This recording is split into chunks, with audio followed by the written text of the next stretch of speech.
No, man. No. Ah.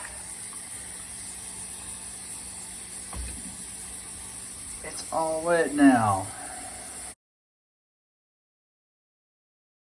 Alright, so we got an iPhone 6S Plus. It's got liquid damage. Look at this, look at this. Look for spots that don't look right.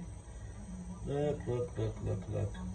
Look, look, look, look. Something doesn't look right up here. Oh my God, what is that? Oh, that camera looks terrible. And this looks even worse.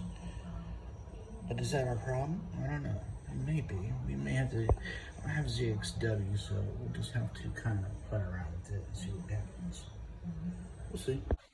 Okay, this phone, we took a shot at it, and look at the current now. The current is over 1 amp. That is great news.